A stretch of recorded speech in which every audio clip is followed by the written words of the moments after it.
last day we have discussed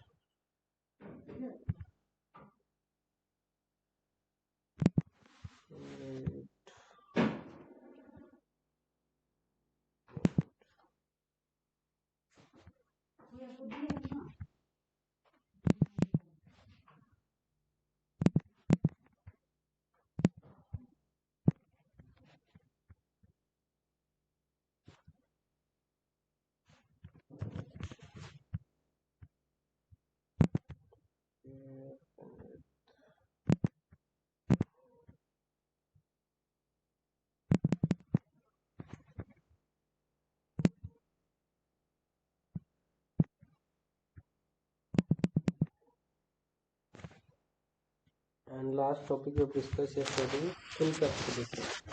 So today we'll see about the encapsulation one. Okay.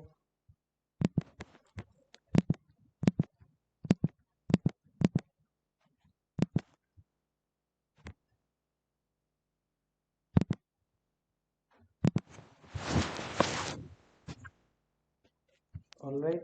So what is encapsulation in Java? So as we have seen, when we are creating any class, okay, when we are creating any class, inside that class we can create any method, okay, we can create any variable inside that. So we can do these type of thing when we are creating any constructor. Sorry, when we are creating any class, we can create their constructor as well. We have discussed the constructor part already earlier. So now today we'll discuss this encapsulation one. So what is encapsulation? So encapsulation is a process like where is that? Yeah. So wrapping up all the data together in a single unit, that is encapsulation. So when you have different functionality, when you have some different methods, some variables, you are doing what? You are wrapping up those those data in a single together unit, like as we have seen that capsule example. So what do you mean by this encapsulation? So this capsule, okay, let me go through a diagram. So when you are buying some medicine, right? Not this one, capsule. Okay, so inside that capsule, when you are buying any medicine, and inside that capsule you have different types of minerals and vitamins, like minerals, yes, vitamin, etc. Okay.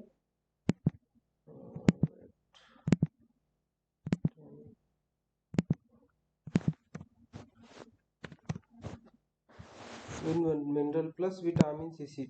So they are doing what? They are combining different vitamins, different minerals inside that capsule. So they are wrapping up those minerals, those vitamins in a single unit, in single capsule.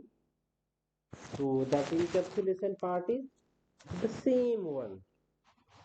When you are doing what? When you are wrapping code and data together in a single unit, it means,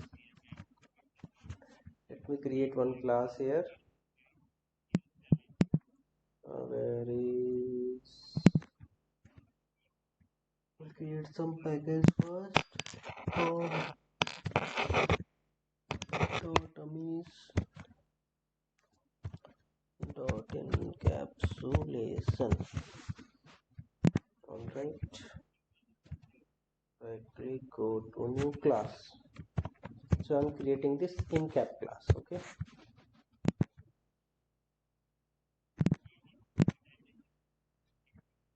right. So this is our encap class for this encapsulation program. So what is encapsulation? When we are wrapping of what? Wrapping of code and data. So when we are creating class and we have created some variable, like for example int a equal to some value, int b equal to some value, right? So these are our data. Got it? So wrapping up of data and code in a single unit. So earlier we have discussed access modifier concept, right? So we have seen different types of access modifier: public, default, private, and protected one, right? So when we are talking about this encapsulation, it means if we are creating any data, right? So we have to make that variable as a private variable. Why private variable? Because inside this a, if you have initialized it with 10, if you have initialized b with 20, no one can access that data directly. Okay. Wait, one call.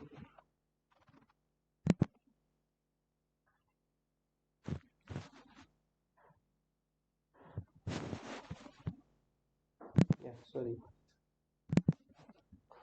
So yeah, see, so when we'll use this private keyword, private is what? Private is one access modifier in Java. What is the use of this private one? If you have declared any method, any variable with private keyword, it means you cannot access those variable, those methods outside of this class. You can access those variables and those methods only within this class, only within this incap class. So that is private access modifier. Now, when we'll come to this encapsulation, what is this encapsulation? If we are creating any variable and we are initializing it with some value, and which access modifier will use on that? Private access modifier.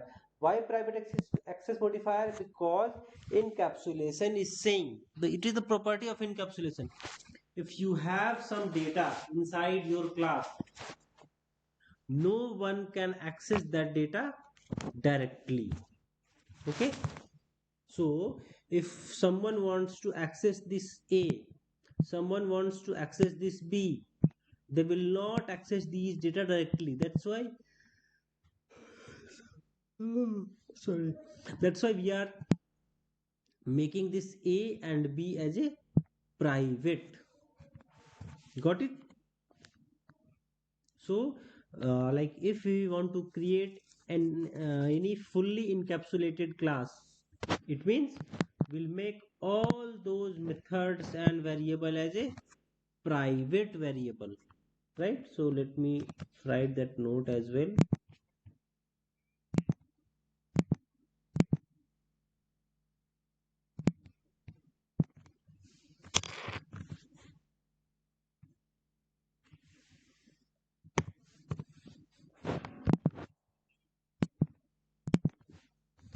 if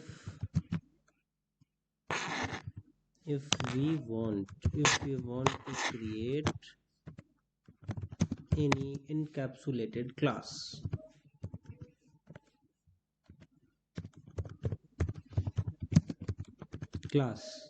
in Java, what we'll do? We'll make all the data members. Data member means variables and methods. We'll make all the variables and method as a private one. Okay, it means you anyone, if anyone wants to access these value, they can't access it. Okay, because we'll make those variable and methods as a private variable. Got it? So like we have created this class incap. Inside this incap we have created these two methods. Okay, and we have, sorry, not method, variable, and we have some method as well. Void m1,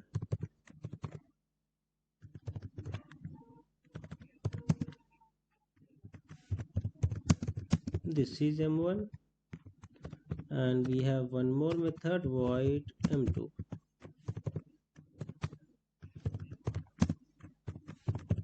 this is m2.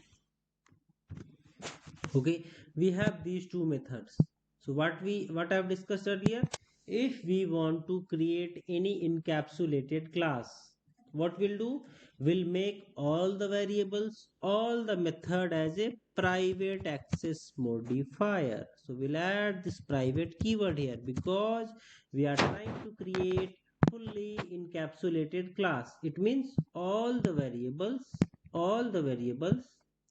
and method will do what, will all the methods and variables access modifier is private one because we want to create a fully encapsulated class. It means this class is only like when we are creating any class. So for example, we have this a, right? If we'll not add this private, we can change this a property, we can change this value of this a or b, whatever. Okay, if we didn't have that private keyword.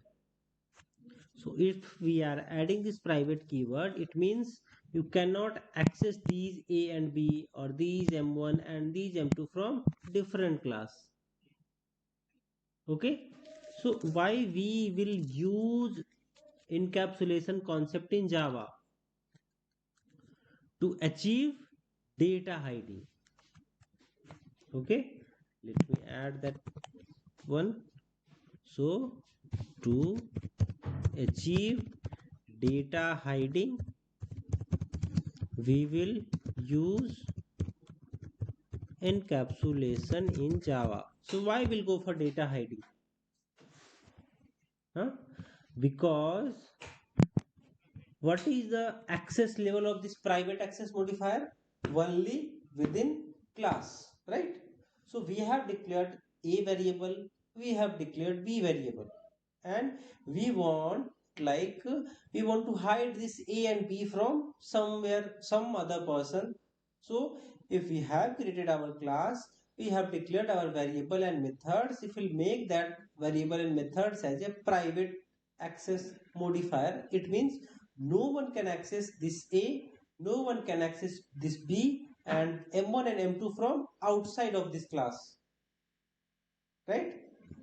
So if we want to create, if we want to perform this data hiding, data hiding means what? You have the data but you are hiding from some other person, right? For one, I'm giving one more example. So this is your house, okay, and there is multiple room. I'm just giving one room here. Like you have one room in this house, you have 10 crore rupees inside your room, right? And you want, like you want to hide those amount from other person. Will do, what will do, will close your door, right? Like no one can access, like you have that some safe house or some say like some box is there that is hidden from other person. It means that 10 crore rupees is private one, right? This is not a, just assume this is money. Money is 10 crore, this is 10 crore. This incap class is what? This incap class is your room. You have created this money variable. Inside that money you have stored 10 crore rupees. So you want to hide this 10 crore from other person. So this is your room. No one can access this money from other room, right? That money is stored in your room. So that is data hiding. You want to hide those 10 crore rupees from other person. So no one can access those 10 crore rupees. Encapsulation is same. If we want to perform data hiding, we will go for encapsulation concept. What we'll do? We'll just make that variable and methods as a private method, private variable. Got it? So this is encapsulation. Any doubt on this one?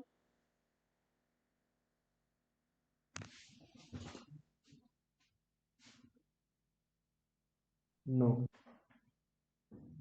Okay. Now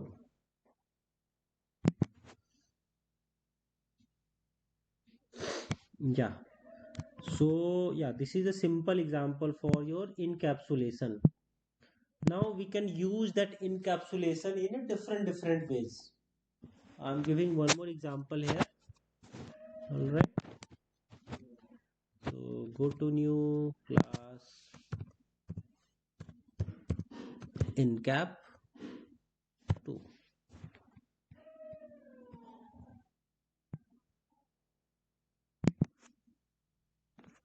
So we have this encap 2 class. What not encap 2? Let me rename this class. Go to refactor, rename a student. So I have created this student class. Now I'm creating some variable like string name,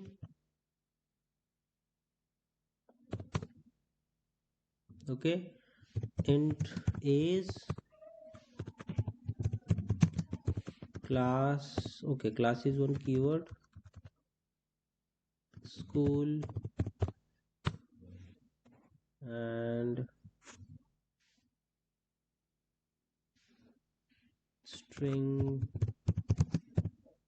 BILE mobile, email ID, like that. So total we have, let me remove this one, we'll add after that. Yeah, total we have 5 variable in our student class. So one student can have their name, their school, school with college. They have their mobile number, email ID, and age. It is common, right? So I've just created these 5 variable. Now we want to perform here encapsulation.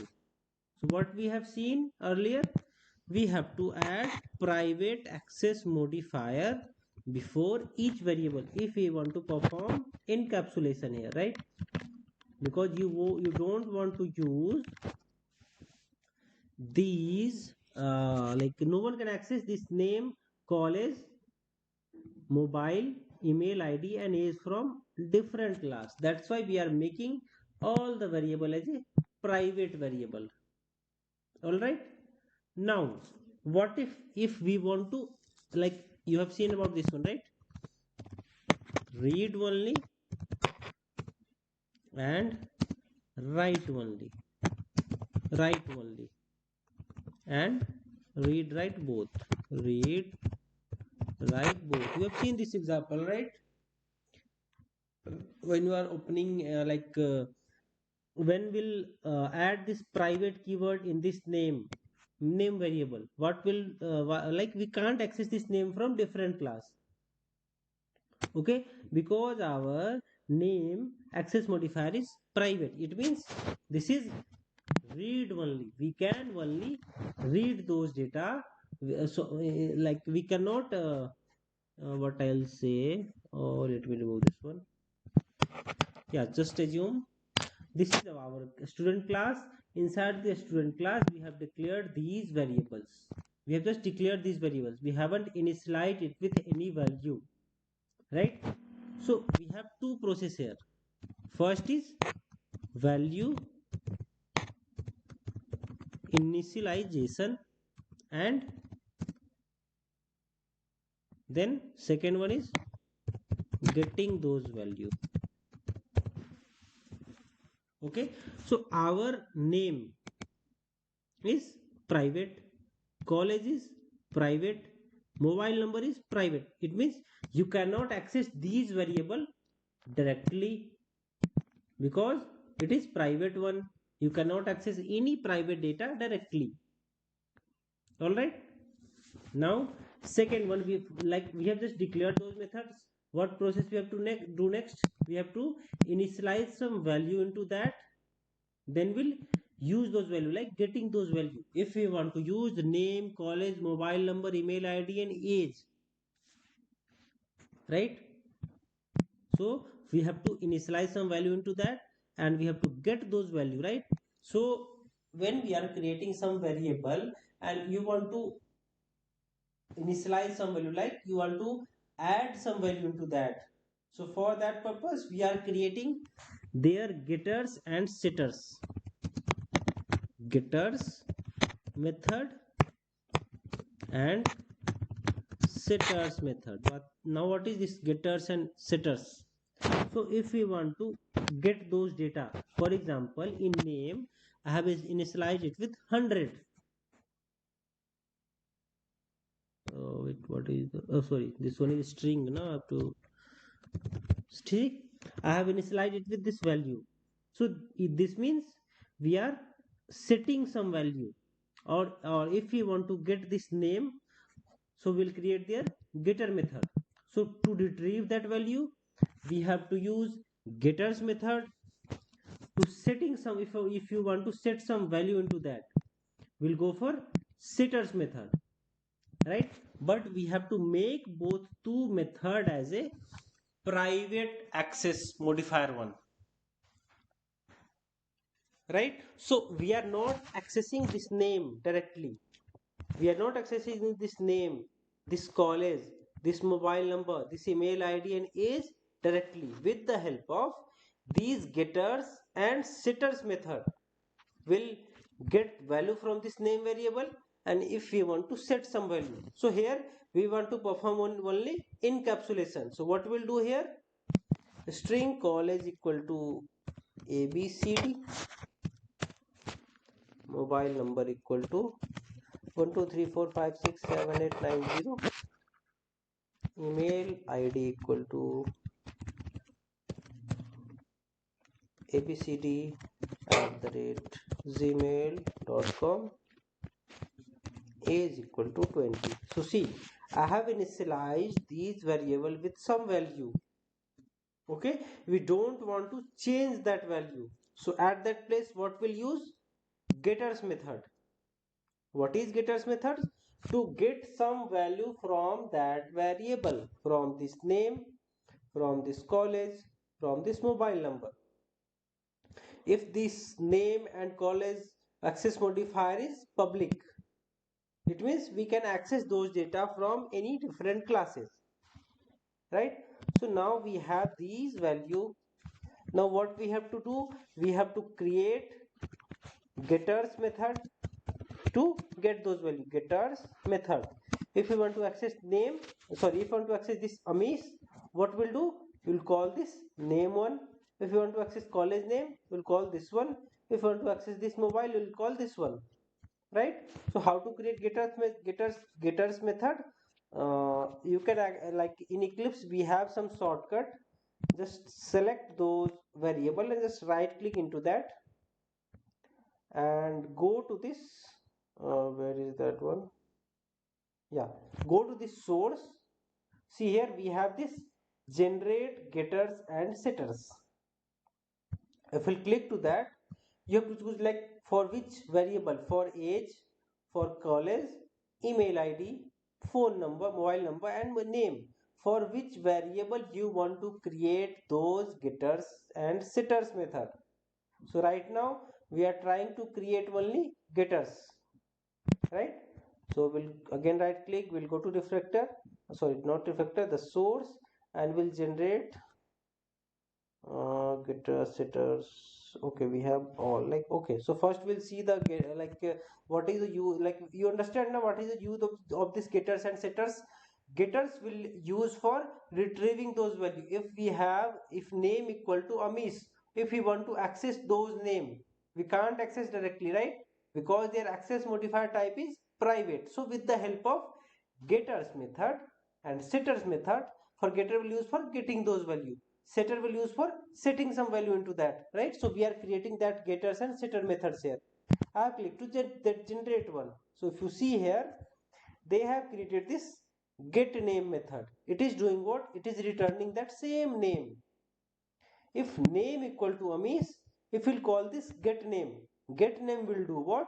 Get name return that name that we have stored in this name variable. Now we have this set name. What this set name will do? Set name will do, like it will take some argument in that variable, in that method, and it will add that value into that name. So see here we have used this dot name. Now I will explain like what is this. So we have two keyword. One is this, one is super. Okay. Let me create one. Where is our inheritance? One example. Not here. Not here.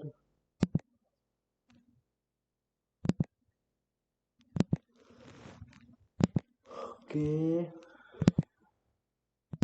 Let me create one example. New class.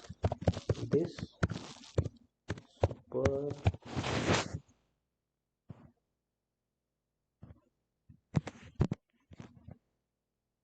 If you see here, we have one class A. All right. So inside this A class, I have one method void m1. Okay. So this is a m1 method. The same method I have declared it on. I have one more class B. Okay. Class A contain that same method. Class B contain that same m1 method. All right. Now I will use these A and these B. Where? Oh, let me do one thing. Let me remove this class B. I'm creating that method in this super class. Okay. So this super extends A. Okay. So in this A class we have this m1 method. In this super class we have this m1 method. So m1 this class wants to extend A class property, right? So how can we access? So we'll create object of this one.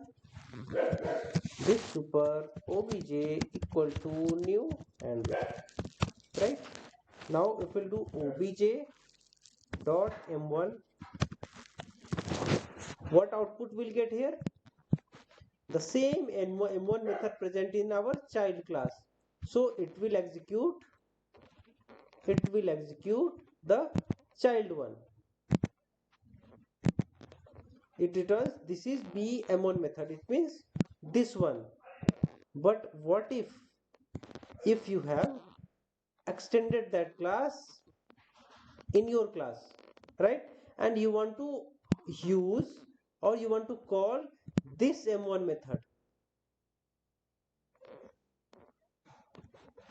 right? At that place we have one keyword that is super dot m1.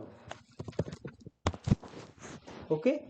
So if we will use this super dot m1, so object wait, no, this one, yeah. So we have two keywords. One is this, another one is super. So what is the difference between this and super? So this means what? It is referring to this current memory or current class. Or super means what? Super means if you have inherited your parent class. So super is referring to parent class and this is referring to same class, right? So if you want to call this m1 method or if you want to call this m1 method, so this m1 method, for if you want to use this m1 method, it means you have to use which keyword? Super keyword. And if you want to use the below m1 method, which keyword you will use? This keyword. So this is for current memory, sorry, for current class. Super keyword is for parent class. So if you want to use parent class m1 method, you'll use this super keyword. And if you want to use child class m1 method, you will have to use this keyword. So that is the difference between this keyword and super keyword. So if you want to use super class property, right? So at that place we have to use super keyword. And if you want to use child class property, then you have to use this this keyword. Yeah, this one. Got it? Now let me call one by one. So if you want to call, like if you want to call this parent m1 method, right? So if you want to call that parent one, what will do? So see, this is our wait. I have to close the door. This I'm coming.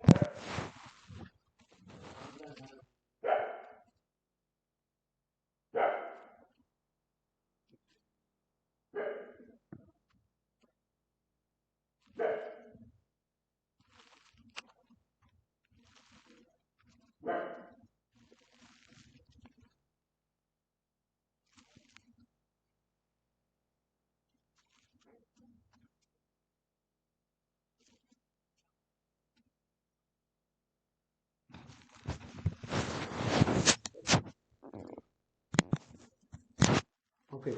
So when we'll use this super one, if we want to use the parent class property, and when we'll use this one, this keyword, when we want to use our child class property. Now okay, I'm creating, I've extended with this one now. Okay, I'm creating one more class here, class B extends A. Let me add this one in our child class. Okay, so in this m1 method, right, this is our m1 method in child class.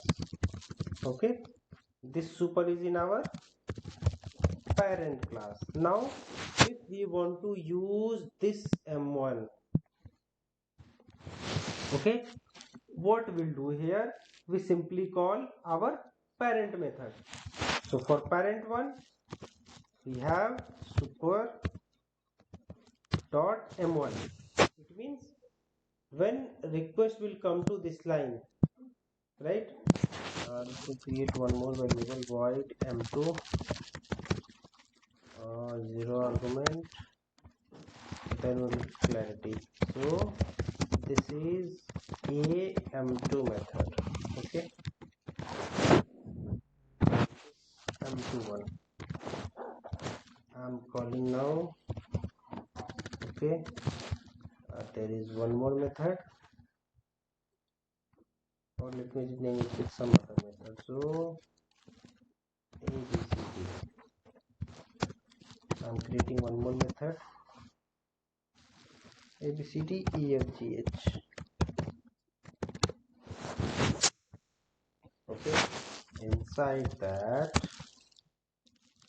no, I have to just call this dot abcd.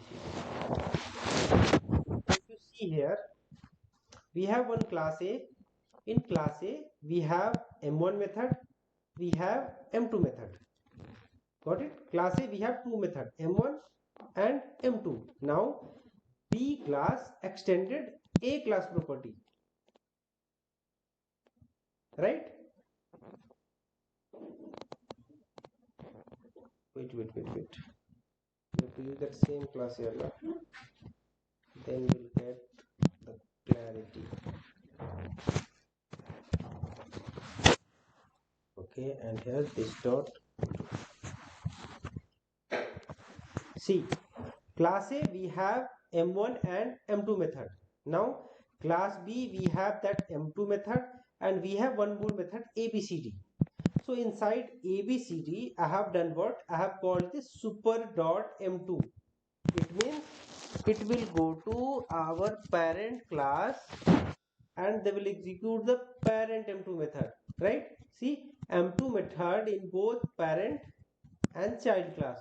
So here I have called super.m2. It means they will execute this line. Okay, and below I have called this dot m2. It means it will execute this method, child method. This is child m2 method. This is parent m2 method. This is parent m1 method, right? Now let me call that method in our class.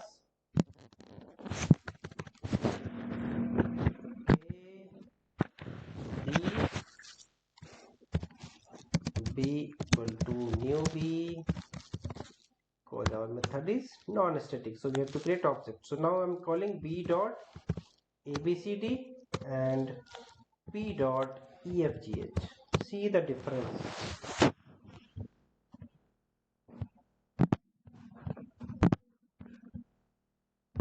See, first they have printed this is bm1 method, means this line, and here I have written super dot m2.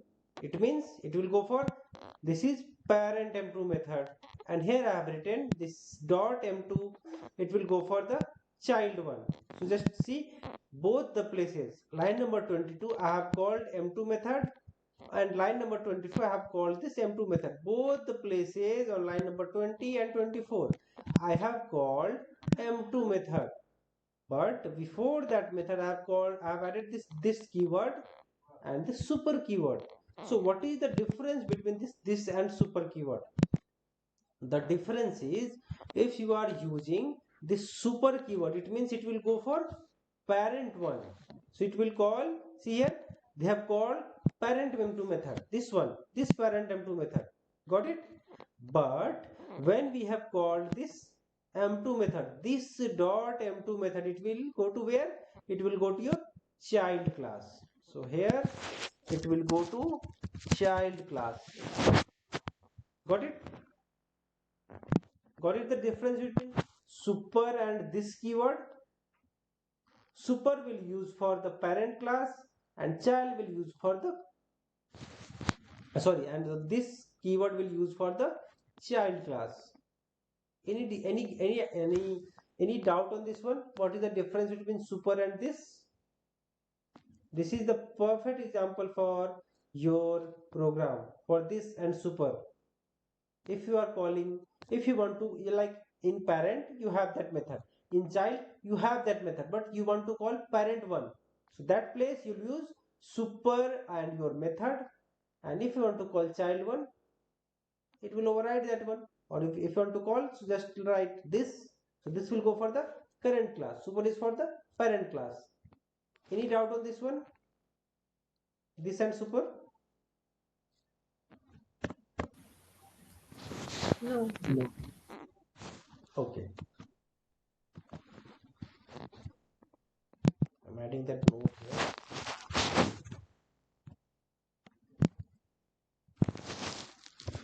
This, so it is referring to current class, and super, it is referring to parent class, parent class, current or child, parent or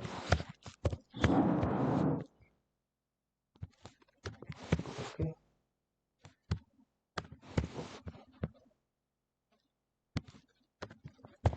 Got it?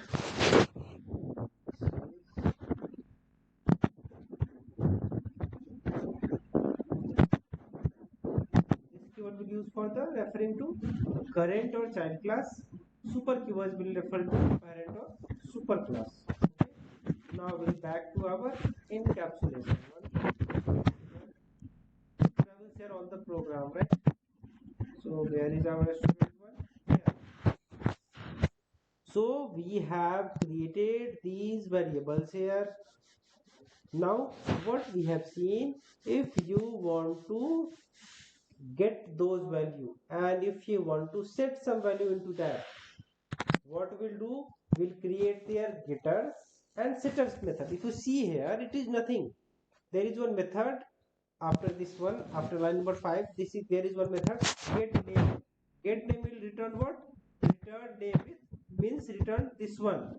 So if you want to access this name in different class, we'll call this get name method. So directly we are not calling this name one, but we are calling this get name method. So directly we are not accessing our variable. If you see here, we are not accessing our variable directly. Then why, how we are getting those value?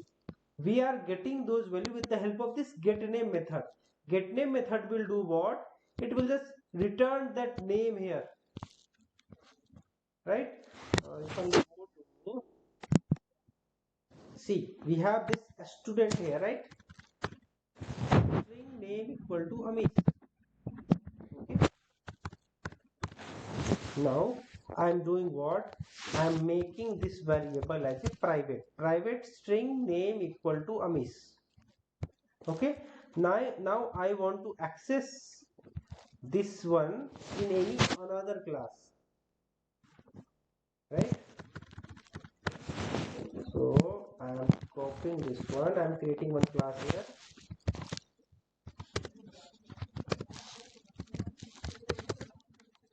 Public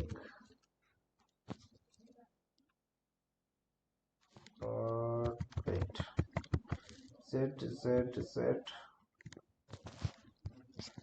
I am creating one class here, class ABCD. Okay, inside that class I have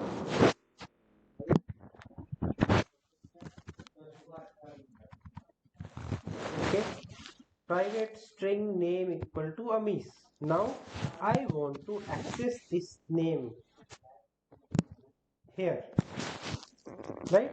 So this one is private variable. We can't access private variable outside of that class.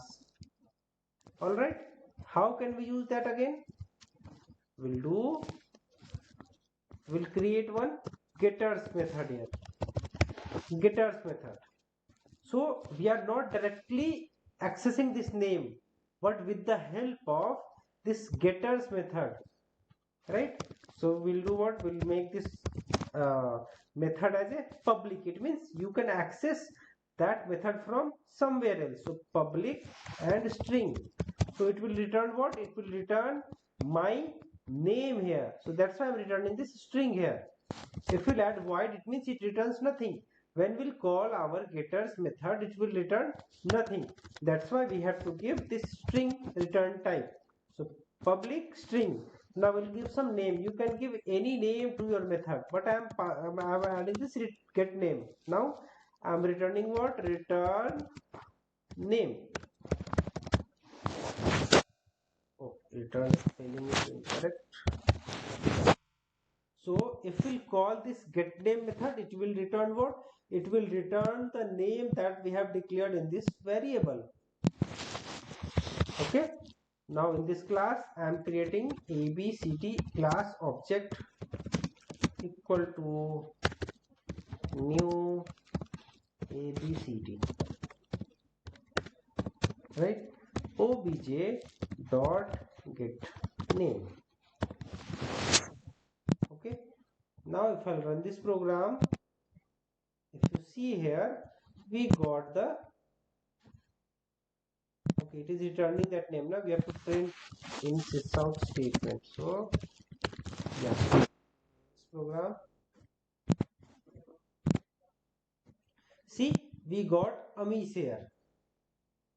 So we are not accessing this name directly like this obj dot name. Why we won't be able to access this obj dot name? If you I will hop on to this one, it is saying the field abcd dot name is not visible. Why not visible? Because our name access modifier is private. We cannot access private access modifier variable from another class. So this is our student class. In a student class, we are trying to access this name, right?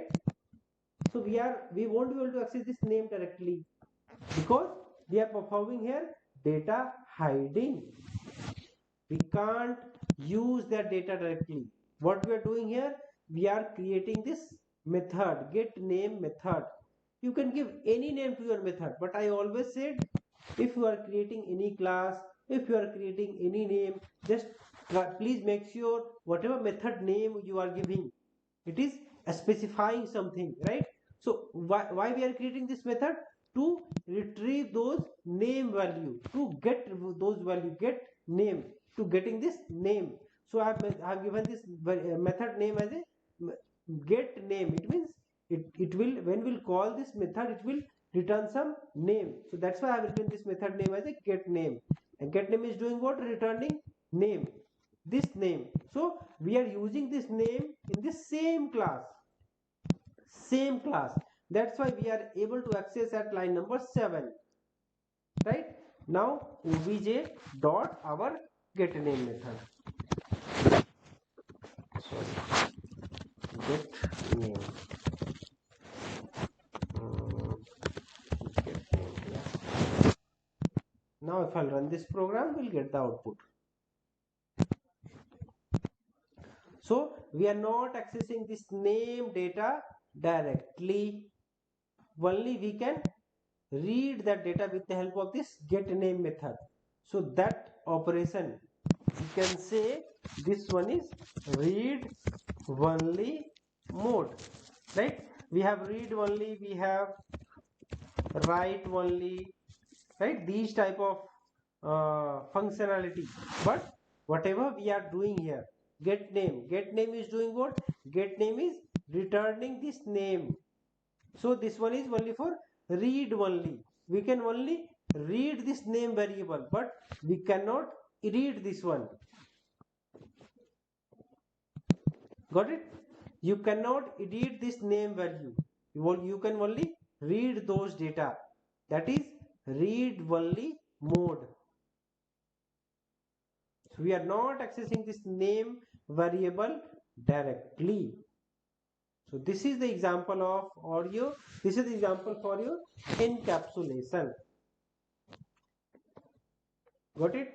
The same way for college, mobile, email ID and age, we have their getters method. If you want to get any value from your class, it means you will create getters method for that variable. So for college we have get college, for name we have get name, for mobile we have get mobile, for email ID we have get email ID, and for age we have get age.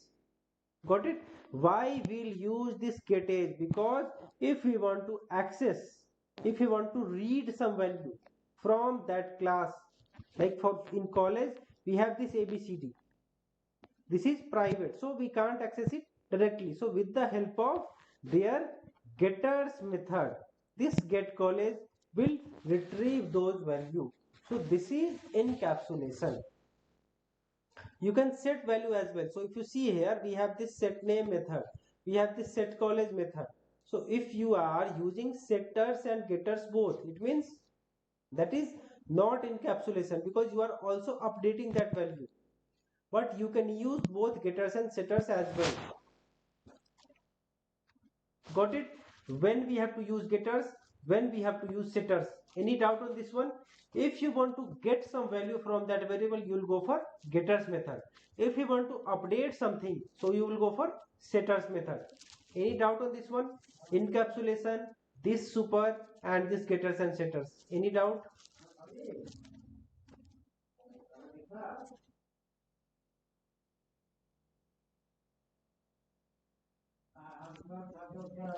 Hello? No. No. Okay. So today we have completed our encapsulation one also, right? So from tomorrow onwards, we'll go for some programming concept, like basic part is covered. So now we'll go for the simple program. Like we'll see some string program, some array program in depth. All right. So oops concept is covered now. Now we'll go for some programming concept. Then after that, we'll go for the collections and other part. Okay, so that's it for today. Thank you for joining. We'll meet tomorrow. Thank you, sir.